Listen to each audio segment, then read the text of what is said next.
What up? Welcome to the scorecard, the boxing scorecard, where I ask people to bring not just your explanation, not just your opinion, but an explanation, a factual explanation for your opinion. So, just a little while ago, we had a big heavyweight rematch with Alexander Usyk and Tyson Fury. Let's get into the quick stats before the fight. Usyk, the coming in with a record coming into this fight with a record of 22 wins, 0 losses, with only 14 knockouts. So he's not known for as being a power puncher, but more of a skilled boxer. And Tyson Fury, who many regarded as one of the top boxers in the sport, not just in his weight class, but in all of boxing, coming into this fight with a record of 33 wins with only 1 loss with 24 knockouts. So Fury definitely does have some power to his boxing skills. Um, the results for the match went exactly how I predicted, and I have receipts for this. You can check my I was about to say Twitter or my X timeline.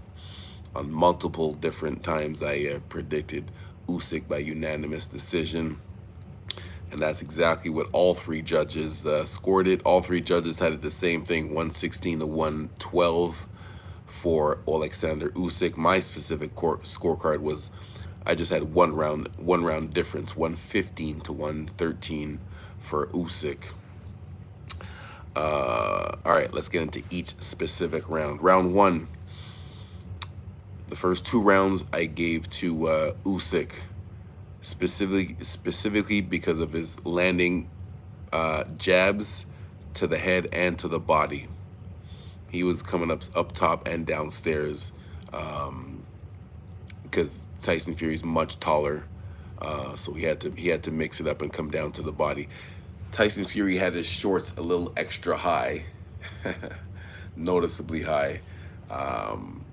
To have a little bit of extra protection against those jabs and straight crosses to the body that Usyk was landing in the first fight. But Usyk was still landing them with consistency right off the bat. So first round to Usyk. The second round I marked as a close round. I still gave it to Usyk. Same thing, good boxing skills, bringing it to the head and to the body. But I just felt Usyk did a little bit more. Fury landed a good right hand at the end of the second round, and these are little things where, that's why I marked it as a close round, because I would understand why some people would give that second round to Fury, specifically because of that hard right hand, because it was the most significant punch of the round of the fight so far. Even though Usyk was much busier, that hard cross that Fury landed at the end of that second round there, that might have been enough to give it to him, give that round to him. Round three, I also marked as a close round, but I gave the third round. The third round was the first round that I gave to Tyson Fury. But again, and always remember, when you mark a round as a close round, the definition of a close round or a close fight means it could have went either way. So I marked it as the round two. I marked it as a close round, but gave it to Usyk. Round three, I marked as a close round, but I gave it to Fury. My notes for round three was Fury barely did a little bit more, but he did do a little bit more to specifically win that round. Again, with boxing skills, there was no significant hard punch that made you say, like, that made you think that one person was hurt or anything like that. So it was close up to that point. Round four, another round that I marked as a close round.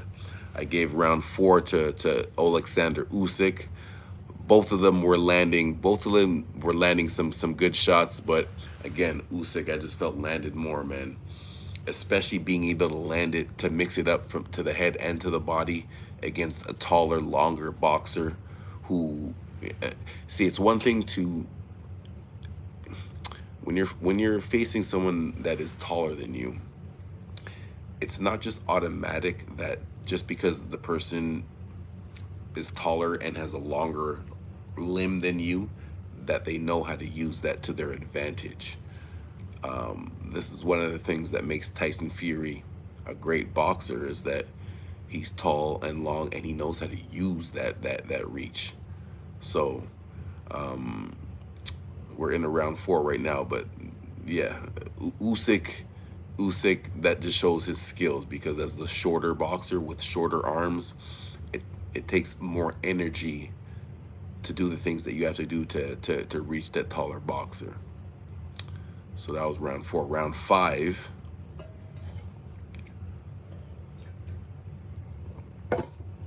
Round 5 was the first round that I marked as a clear round for Tyson Fury. Tyson Fury landed a very clean uppercut, which I thought, I was kind of worried about that. That, not worried, but that's the punch that Tyson Fury is very good at sneaking that uppercut in as the taller boxer in most of his fights against the shorter ones. He's very good at timing and landing that his right uppercut.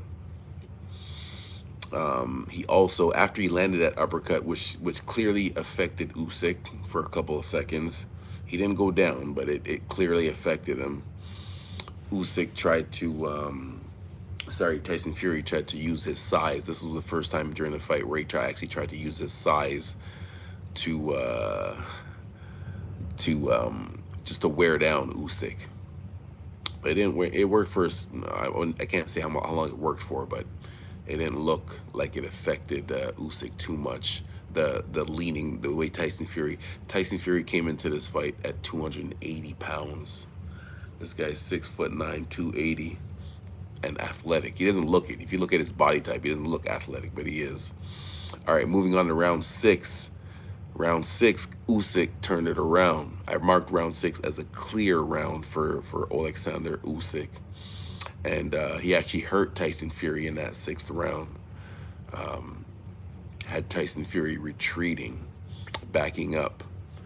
I'm gonna talk about the post-fight press conference after, but just real quick, that just off the top of my head, Tyson Fury said that he felt he won the fight because he was on his front foot the whole time, meaning he felt that he was coming forward and pressing Usyk back the whole time. No, that definitely not the case. So yeah, round 6 to Usyk. Round 7. Shoot, I have to write fast. I can't even read my own writing sometimes. Oh yeah, round 7. My notes for round 7 was that Usyk just clearly outboxed Fury in that 7th round. Nothing specific. Usyk didn't land like a specific punch that, again, that you can say, hurt Fury and made him retreat, but he definitely outboxed Fury in that 7th round. Just landing punches from different angles, the random head movement, not just keeping his head in a straight line. That's one of the things as a coach that I try to preach to people. Shan says, debate is over, Usyk is better. Yeah, I've been saying that a long time ago. I've been saying Usyk is the new Evander Holyfield. Yeah, he said, give me some money. So we're on round 7 right now. Usyk, yeah, clearly outboxed him. Round 8, another round I marked for Usyk.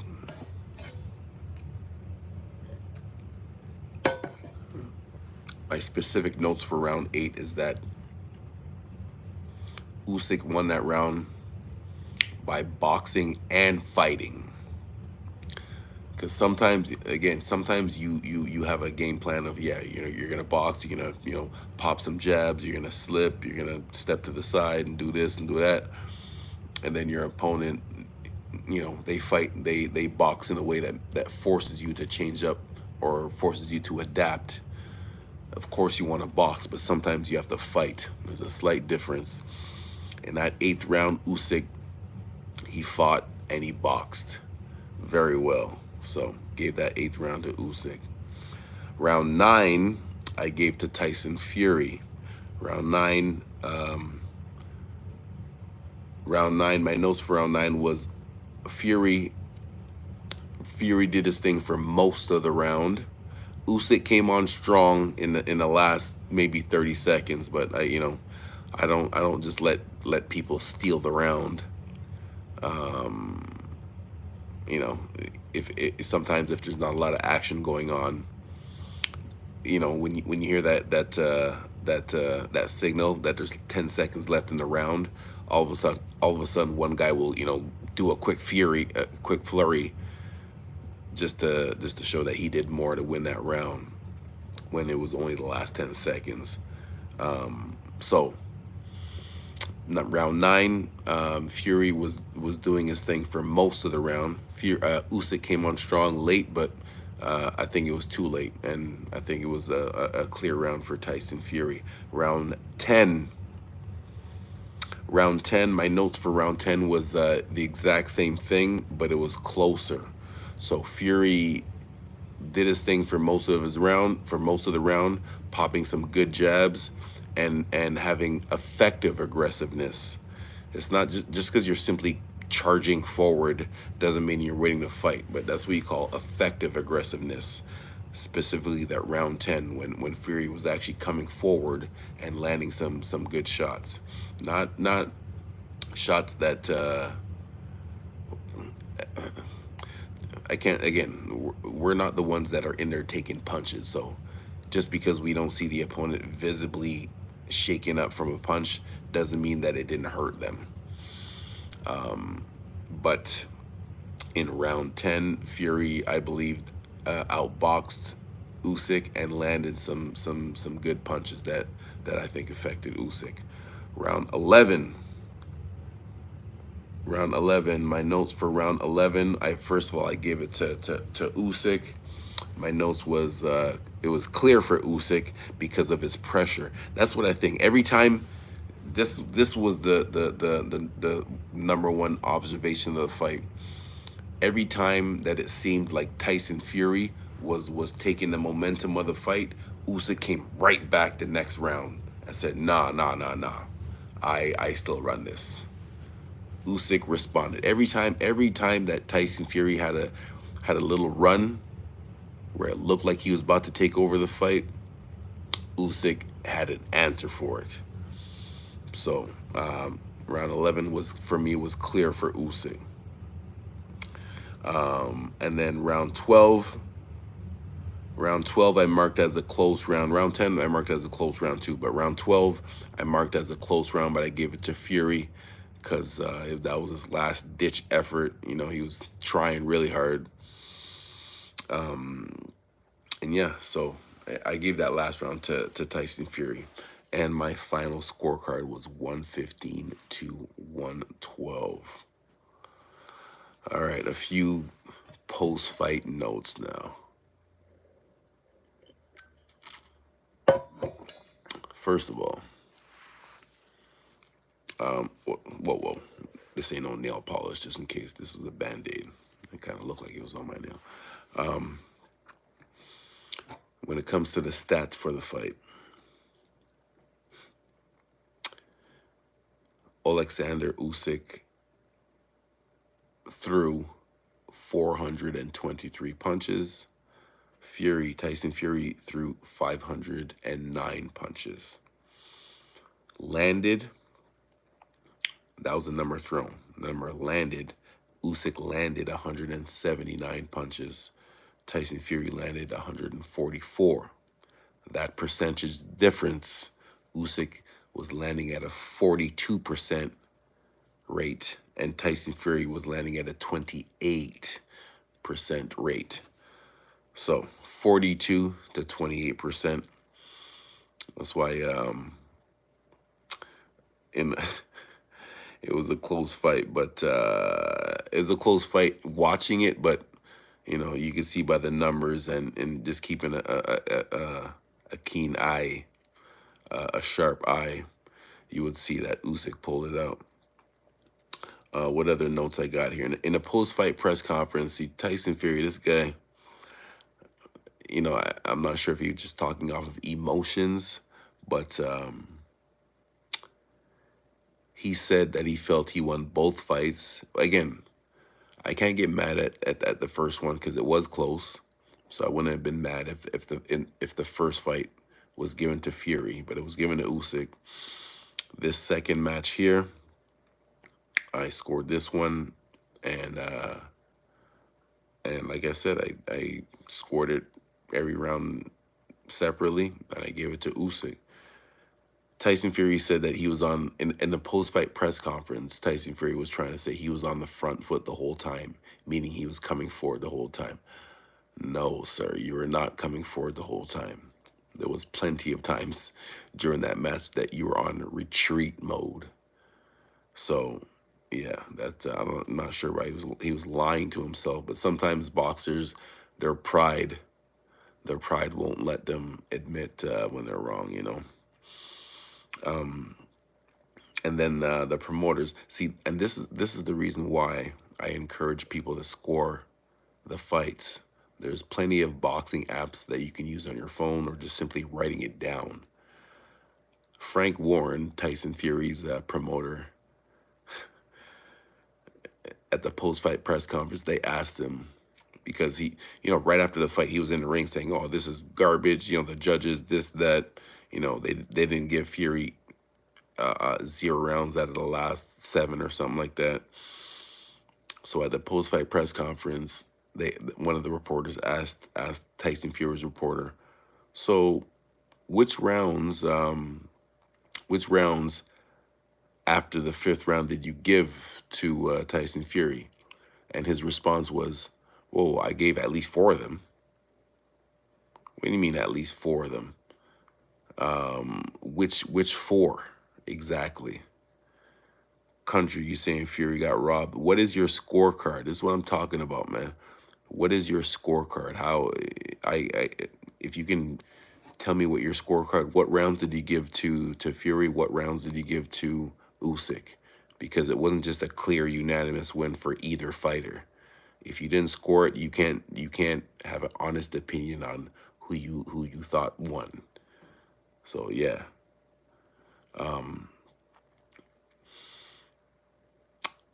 Fury's promoter said, yeah, my whole point of bringing up Fury's promoter and what his response was when he said, you know, at least I gave him at least 4 rounds. That wasn't the question. They asked you specifically which rounds, and he just said 4 rounds. That's so he's just throwing it out there. He didn't even score the fight. So you can't give an honest opinion on who you think won. Let me rewind a little bit. The reason why I say that is because remember, a boxing match is 12 rounds, 1 minute in between each round. So it's the full 36 minutes. If you're not scoring it, it's hard to remember. By the time you get to 10, 11, the championship rounds, round 10, 11, 12, and it was a close fight. It's kind of hard to remember in detail what happened in rounds like 1, like 2, 3, 4, 5, if they were all close, right? That's why if whoever is winning close to the end, most people that are watching that don't score the fight, they'll give it to that person because that's what they remember is the last couple of rounds.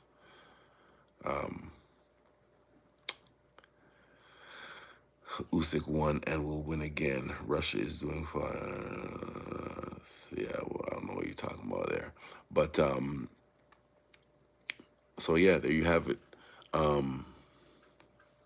What is next for both fighters? Specifically for the loser, Tyson Fury, I think there's still a lot of money to be made between him and Anthony Joshua. A domestic fight in the UK, they'll definitely sell out Wembley Stadium. Probably take home at least 40 or 50 mil each. And yeah, just right off into retirement after that. So for Tyson Fury, I think, I mean, The fight between him and Anthony Joshua was still a big money fight, even though he lost his last two and almost got knocked out by an MMA fighter.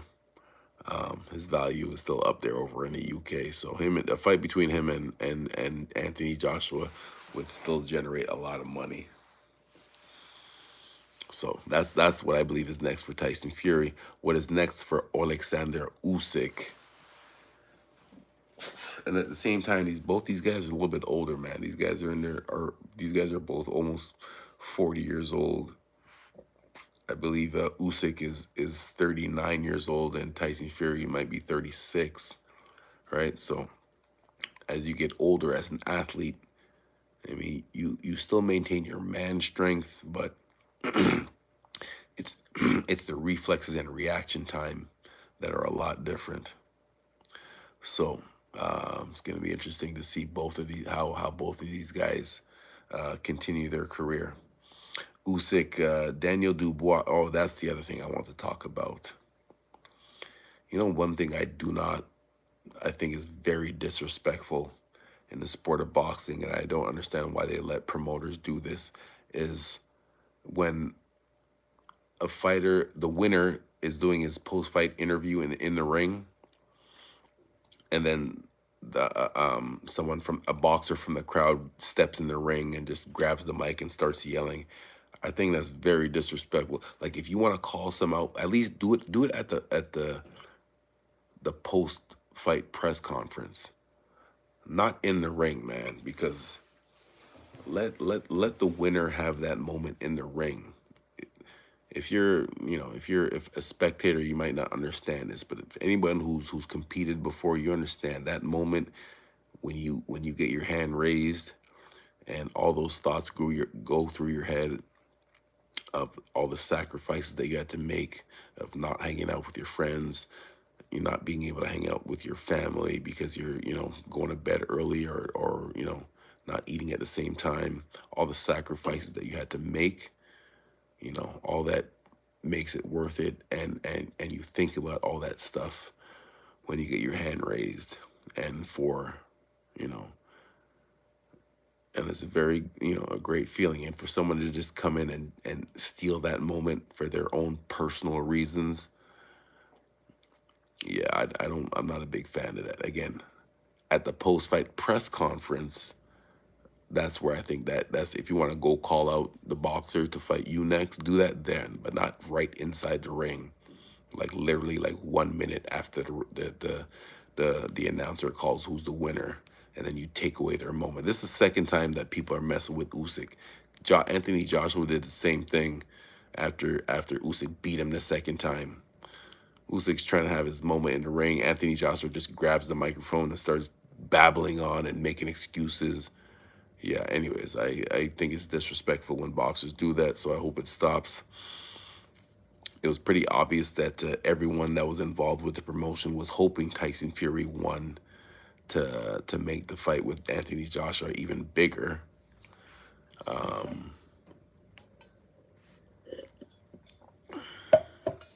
So I think the fight will still happen, but it just might not be as big as they would have liked it.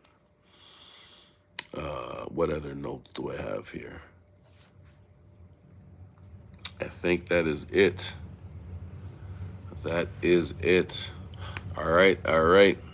This was the last scorecard for 2024.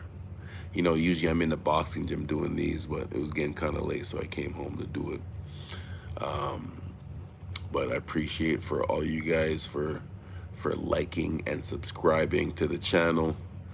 2025 is going to be even better, and more content, more training videos, more strength and conditioning videos, more mobility and stretching videos, and just more boxing content in general. All right, man. Thank you very much. Once again, if you haven't done it yet, like and subscribe, and tell a friend to tell a friend. All right, peace.